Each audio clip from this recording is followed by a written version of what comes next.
La thérapie par la NDC, c'est merveilleux ce que ça apporte. C'est dur de le dire en quelques mots. C'est très dur de dire ça en quelques mots. L'amour de soi. Les personnes qui arrivent en thérapie se jugent, se débattent avec qui ils sont. C'est sûr qu'une démarche avec la NDC, ça t'aide à t'aimer, à diminuer l'auto-jugement, l'autodévalorisation, accepter qui tu es dans tout ce que tu es. Arrêter de laisser le pouvoir à l'extérieur, arrêter d'être une victime des situations extérieures, voir il est où le pouvoir à l'intérieur de toi. Et donc, à partir de là, à partir du moment où tu as le pouvoir à l'intérieur, tout est possible. C'est tout ça que les gens développent avec le travail sur eux. C'est magnifique ce que ça donne au niveau du pouvoir sur sa vie, parce qu'il y a plus de... Les gens sont de moins en moins perdus en faisant cette approche, justement.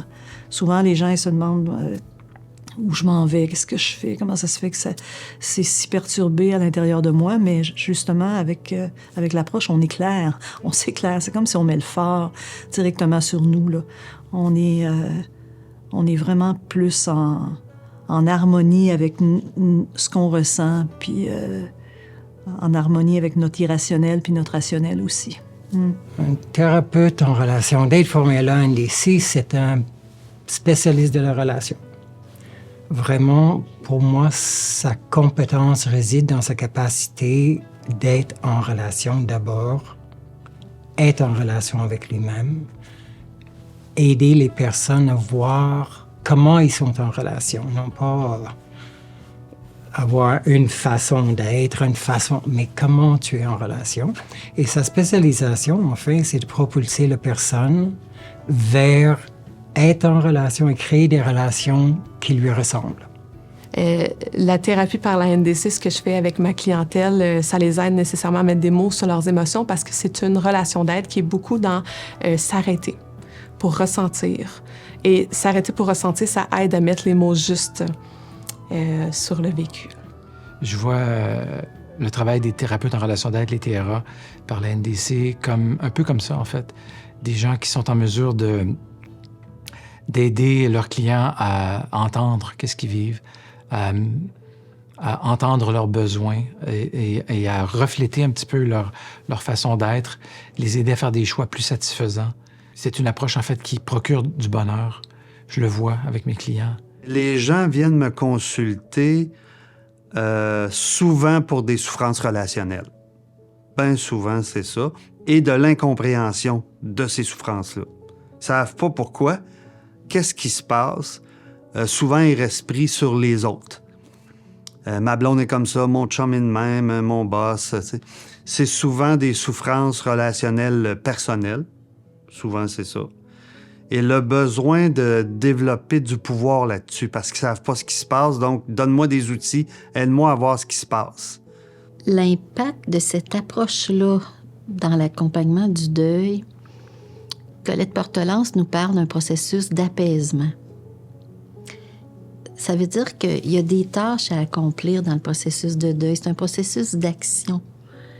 Et dans le processus d'apaisement, c'est ce que ça propose. Comment s'occuper de ses besoins de la personnalité, ça veut dire être consolé, être écouté, être sécurisé. Alors, j'ai compris que le deuil, c'est une blessure relationnelle qui peut ne se transformer qu'en relation. À qui je pourrais recommander de rencontrer un thérapeute de mon approche, là, un thérapeute ANDC. Moi, je pense que toute personne qui a un problème avec lui-même, là, qui est mal dans sa peau, qui se sent pas libre, qui a de la difficulté à se réaliser, qui a le sentiment qui a des idées négatives par rapport à lui-même, qui s'aime pas, qui se respecte pas, qui est pas capable de passer à l'action, qui se donne pas la liberté d'être lui-même dans la vie, toutes ces personnes-là là, sont sûres de trouver une satisfaction avec l'approche non directive curatrice. Puis travailler avec cette approche-là, ça peut vouloir dire aller directement consulter un thérapeute, parce qu'on a des spécialistes pour les ados, on a des spécialistes pour les enfants, on a des spécialistes pour les couples déjà formés, là, qui ont fait un travail sérieux de formation. Ma thérapie par la NDC, ça m'a permis de découvrir mes ressources puis d'apprendre à m'occuper de moi au quotidien. J'ai appris à rester en contact aussi avec ce que je vivais, puis voir que si je perdais le contact, ben je perdais le sens de qu'est-ce que je faisais ou comment je pouvais m'occuper de moi. De voir mon thérapeute être sensible puis de se laisser toucher par moi, ça m'a redonné foi en l'humanité. J'avais besoin de ça, de sentir que quand je parlais avec un humain, il résonnait en humain, puis il vibrait en humain.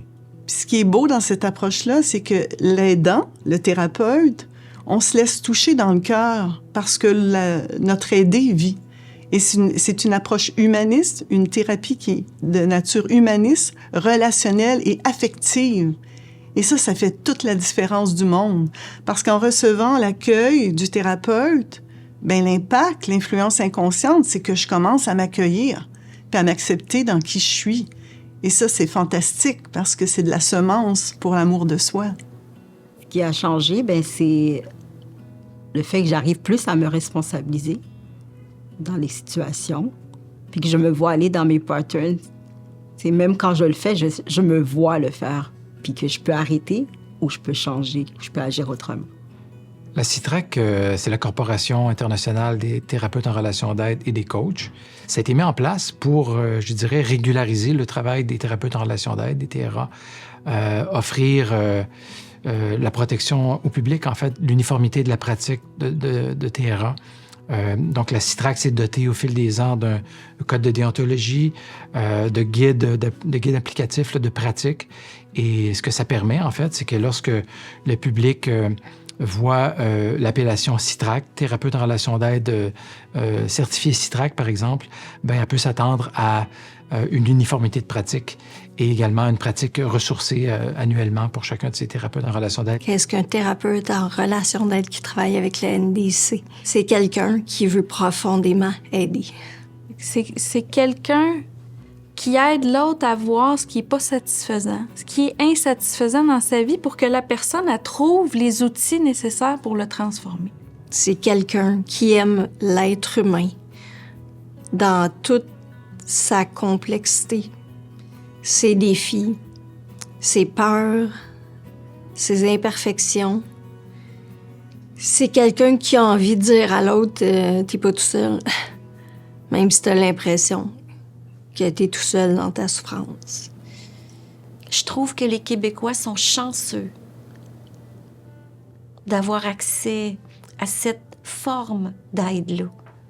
Puis en même temps, je le vois comment mes clients sont privilégiés. Pas juste parce que c'est moi, mais parce que j'utilise cette approche-là.